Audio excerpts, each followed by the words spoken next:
Então, dentro desse raciocínio, vamos seguir, salve, salve, senhoras e senhores, meninos e meninas, discutindo sobre o exame citopatológico, as suas possíveis aplicações, tá? Então, dentro desse raciocínio, eu gostaria de começar com o primeiro dos 4 itens colocados nesse slide. A ideia do exame citopatológico, ele pode servir para nós como triagem diagnóstica, certo? Ou seja, eu estou fazendo um exame de triagem, certo? E dentro desse raciocínio, este exame de triagem pode nos levar, por exemplo, a diagnosticar uma determinada patologia, um processo inflamatório, um processo infeccioso, uma alteração.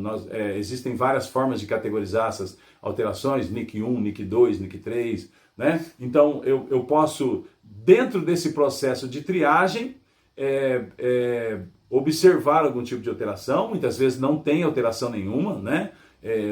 O exame é ausente para malignidade. E muitas vezes eu posso ter a confirmação de alguns casos.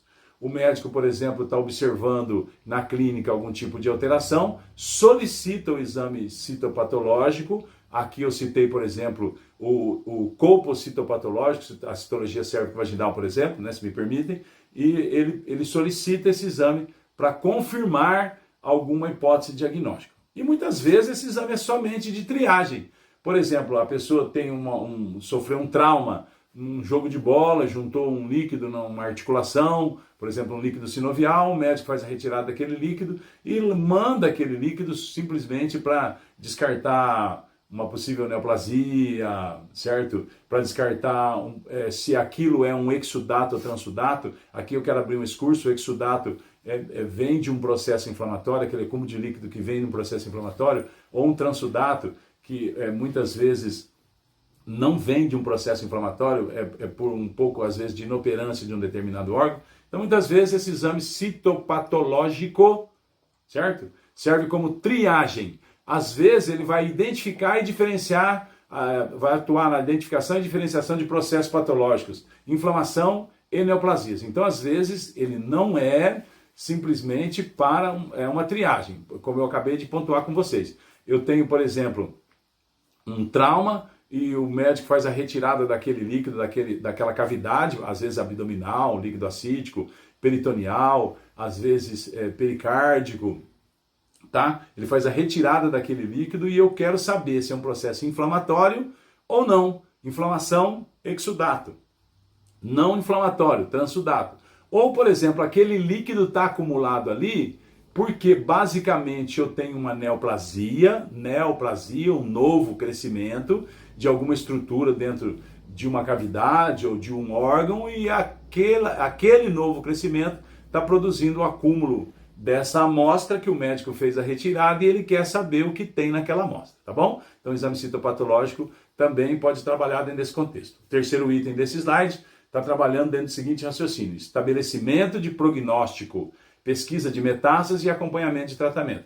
Então, às vezes, eu estou usando o exame citológico, citopatológico, para fazer o quê? Para estabelecer um prognóstico. Por exemplo, eu fiz o diagnóstico de uma patologia e o paciente imediatamente vai perguntar: qual é o meu prognóstico? O que vai acontecer? Qual é o tempo de tratamento? Qual é o desdobramento dessa patologia? Então, o que eu posso fazer? Usar o exame citológico, citopatológico, para realizar o prognóstico ou o acompanhamento de tratamento. Se me permitem mais uma vez, vou citar o cérvico-vaginal.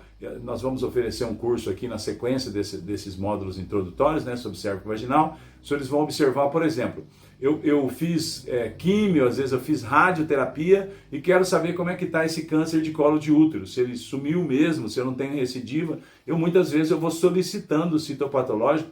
É um exame menos invasivo, é um exame barato, de fácil coleta e que me permite seguir fazendo acompanhamento de determinados tratamentos, né? É lógico que eu estou citando o cérvico-vaginal, mas eu posso citar, por exemplo, de outras estruturas. Aonde estiver uma amostra que contenha células, eu posso realizar o exame citológico, o exame citopatológico, tá?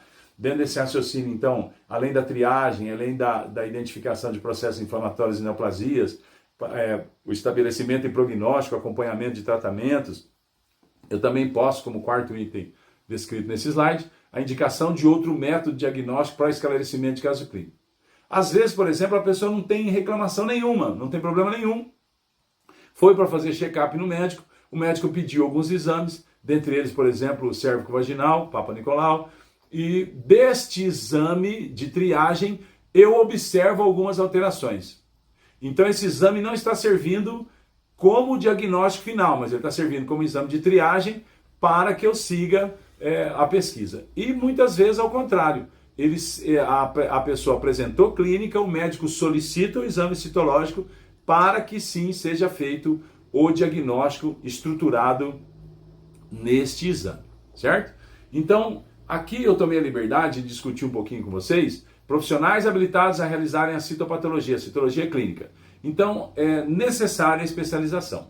Os conselhos de classe dos profissionais, dos diferentes profissionais de saúde, fazem exigências diferenciadas quanto ao número de horas desse curso de especialização que você deve possuir. Então, médicos patologistas estão habilitados a trabalhar com citopatologia, citologia clínica, biomédicos, farmacêuticos, biólogos. Eu coloquei alguns pontinhos aqui porque a cada dia mais os conselhos de classe permitem que diferentes profissionais atuem na citologia e na citopatologia, né? Mas é necessária a especialização para que você possa realizar esse exame com primazia. Bem, o exame citopatológico é um exame que permite análise ao microscópio de células ou grupamento de células recolhidas de um determinado tecido ou órgão do corpo, como já pontuado com os senhores, e dentro desse raciocínio o objetivo é determinar a natureza do processo patológico envolvido através da análise de aspectos morfológicos celulares.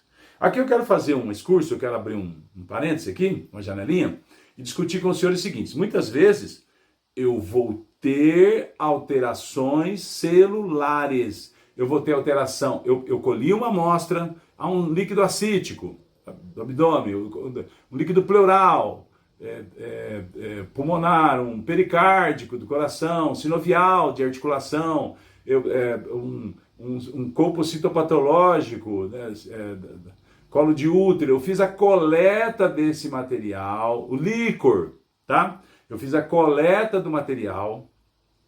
Por exemplo, eu trabalhei essa amostra, construí uma lâmina. Essa lâmina pós-construída, fiz a fixação, coloração, e eu observei alterações nas células.